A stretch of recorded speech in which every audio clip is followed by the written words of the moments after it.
लेकिन व्यूअर्स, क्या हाल चाल है। उम्मीद है आप सब लोग खैर वाफियत से होंगे।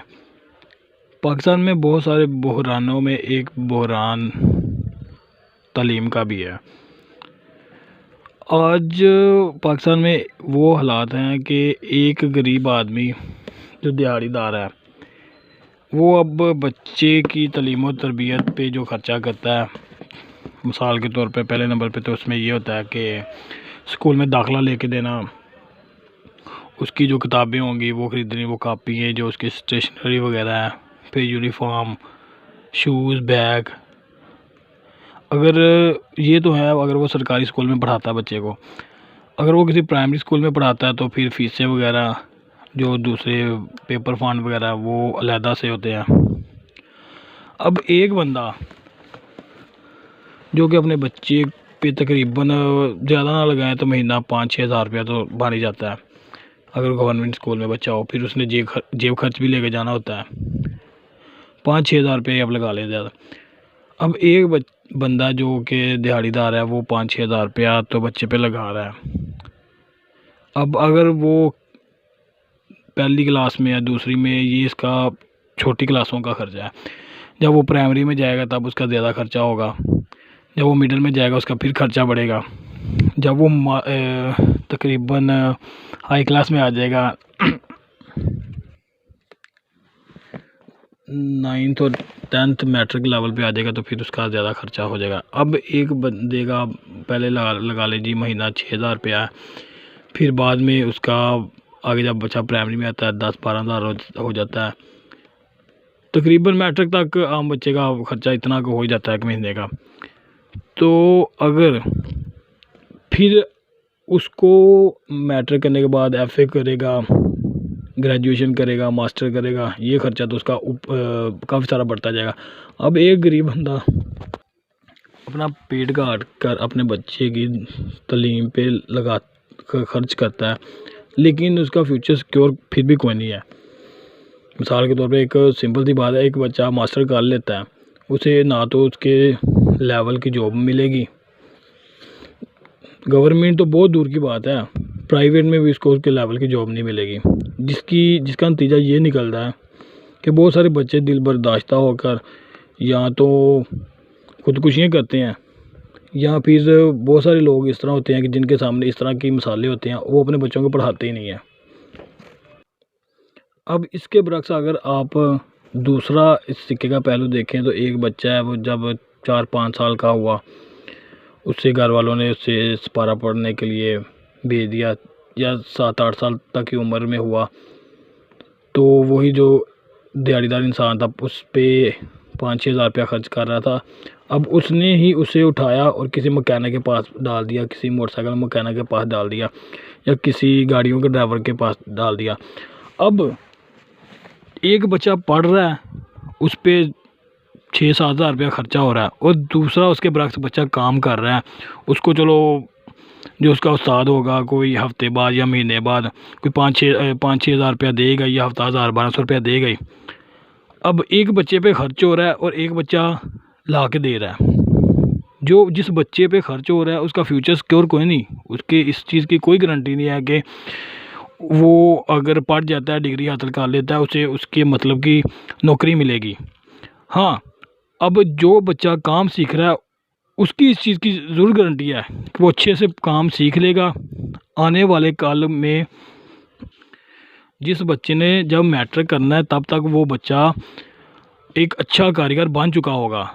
वो जिस उस्ताद के पास काम सीख रहा होगा, जब वो बच्चा मैट्रिक पे में जाएगा उस पर 8-10 हज़ार रुपया ख़र्चा हो रहा होगा, उसके बाद दूसरा बच्चा है वो तकरीबन 10-15 हज़ार रुपया अपने साथ से ले रहा होगा। जब वो पढ़ने वाला बच्चा मास्टर लेवल पे जाएगा, मास्टर कर लेगा, तब तक वो बच्चा एक बड़ा नामवर कारीगर बन चुका होगा। अब यहाँ पे तकसीम दो बातों की है। एक ये कि एक बच्चे पे खर्च हो रहा है, वो जा रहा है, हाथ से जा रहा है, एक बच्चा ला रहा है घर में। अब एक बाप के जो खून पसीने की कमाई है, जो मेहनत की धूप में, सख्त सर्दी में कमा के बच्चों पे ला के लगा रहा है, उसकी जा रही है। और एक वो बाप है जो खुद भी कमा रहा है, अपने बच्चे को उसने काम पे डाल दिया, किसी हुनर के लिए डाल दिया। अब वो बच्चा हुनर भी सीख गया और ला भी रहा है। अब जिस बच्चे का बाप उस पर खर्च कर रहा है उसके तो जा रहे हैं, दूसरी उसके बाद जो दूसरा बच्चा है वो ला रहा है। अब उसके पास डबल सेविंग हो रही है। एक तो जो बच्चा ला रहा है पैसे, वो सेविंग हो रही है उसके पास, और एक जो उसने उसकी तालीम पे खर्च करना था वो सेविंग हो रही है। अच्छा, अब जब एक दूसरे बच्चे ने मास्टर कर लिया, उसको अब जॉब के लिए मारे मारे फिरना पड़ेगा। उसको जॉब मिल गई तो बड़ी अच्छी बात है कि किस्मत काम कर गई। अगर क्योंकि पाकिस्तान के मौजूदा हालात तो यही हैं कि 100 वैकेंसी निकलती है तो 1 लाख कैंडिडेट होता है, उनमें से भी तकरीबन 2-4 ही मेरिट पे सिलेक्ट होते हैं, वरना अंदरले खाते पे ही हो जाते हैं, ये सबको ही पता है। अब एक बच्चे ने मास्टर करने के लिए तकरीबन अपनी ज़िंदगी के 16, 17, 18 साल लगाए हैं। अब 19, 16, 17, 18 सालों में दूसरा बच्चा जिसने घर से दिहाड़ी करना शुरू की, काम सीखा, अब उसका एक नाम है, उसका मेयार है कि भाई ये एक उस्ताद बन चुका है, ये अच्छे तरीके से काम कर सकता है। अब आपको ये चीज़ का तो पता ही होगा कि जो मकैनिक हज़रात होते हैं वो अपनी मर्ज़ी से पैसे लेते हैं। अब जो पढ़ा लिखा है बच्चा है वो तो चलो अपनी मतलब कि रोज़ी रोटी के लिए इधर उधर हाथ मार रहा है, उसके कुछ मिल नहीं रहा। अब उसके पास क्या है, बस कागज़ के चंद टुकड़े ही हैं जो डिग्री की शक्ल में है, जो कि डिग्री की शक्ल में है। अब जो दूसरा बच्चा है उसके पास हुनर है, वो दुनिया के किसी भी कोने में जाके अपना काम कर सकता है, अपने जोहर मनवा सकता है। अब हम लोग तलीम के मुनाफी नहीं हैं। हम लोग यहाँ मसला कि अल्हम्दुलिल्लाह हम लोग हम खुद भी पढ़े लिखे हैं, पढ़ी लिखी फैमिली से ताल्लुक़ रखते हैं, लेकिन हम लोग तलीम के मुनाफी नहीं हैं कि भाई हम लोगों को बेरारवी का शिकार कर रहे हों। लेकिन ये सिर्फ वीडियो बनाने का मकसद यही था कि दूसरे ममालिक की तरह हम लोग दूसरे ममालिक की कापियाँ तो बड़ी करते हैं कि भाई उन लोगों ने हेयर स्टाइल इस तरह के बना लिए, उन लोगों ने इस तरह का पहनावा कर लिया, उन लोगों की मिसालें हम बहुत सारी देते हैं। लेकिन उन लोगों की जो गलत काम होते हैं उनकी मिसालें देते हैं, उन लोगों के जो अच्छे काम होते हैं उनकी मिसालें नहीं हम देते। अगर वो लोग अपने लेबर से टैक्स लेते हैं तो उन पर लगाते भी हैं, उन लोगों की सेहत पर लगाते हैं, लोगों की तलीम पर लगाते हैं। हमारे मुल्क में तो तलीम एक माफिया बन चुका है।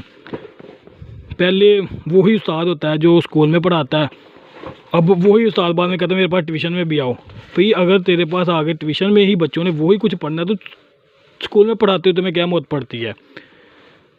ये वीडियो बनाने का सिर्फ मकसद यही था कि बच्चों को तलीम के साथ साथ कुछ ऐसा हुनर भी देना चाहिए कि अगर वो ज़िंदगी में कभी उन्हें इस तरह के हालात दरपेश हों कि डिग्री तो उनके पास हो लेकिन उनके पास जॉब ना हो, तो बजाय इस चीज़ के बेरोज़गार रहने के वो खुदकुशी करें या दिल बर्दाश्त हो, उनके पास कोई ना कोई हुनर ज़रूर होना चाहिए। और हाँ, उनकी तरबियत भी इस तरह की हो कि भाई ये नहीं कि एक बच्चा कहे लो मैंने मास्टर कर लिया, अब मैंने चलो मकैनिक का काम भी सीखा होता, अब मैं मोटरसाइकिल सही करूँ। माँ बाप को चाहिए कि उनकी तरबियत भी इस तरह की करें कि बच्चे अगर तेरे पास ये हुनर है, तुम मास्टर किया ठीक है, वो तेरी मेहनत है, लेकिन ये भी तूने हुनर किया है, सीखा हुआ है, अब तू इस पर काम कर। अगर तो किस्मत में हुआ उसे उस लेवल की जॉब मिल गई तो ठीक है, वरना अपना काम तो कर रहे हैं। फिर सबसे बड़ा ये बात होगी कि हुनर होगा उसके पास, उसका खुद का कारोबार तो होगा ना। ओवरऑल सारी बातों का करने का मकसद यही था कि बच्चों को जब तकरीबन प्राइमरी तक करके बच्चों को स्कूल तो भेजें, लेकिन पार्ट टाइम में बजाय उनको ट्यूशन भेजने के उन्हें किसी न किसी चीज़ पे मसलन के डाल दें, मकैनिक के पास, किसी दर्जी के पास, ताकि वो हुनर हासिल कर लें। अगर डिग्री हासिल कर लेते हैं तो हुनर भी हासिल कर लें ताकि कहीं भी अपना सिस्टम चला सके। अगर आपको हमारी वीडियो अच्छी लगे तो सब्सक्राइब कर दें और साथ लगे बेल आइकन को दबा दें ताकि हमारी आने वाली तमाम मालूमाती और इस्लाही वीडियोज़ आप लोगों तक पहुँच सके। अगली वीडियो तक के लिए इजाज़त दें।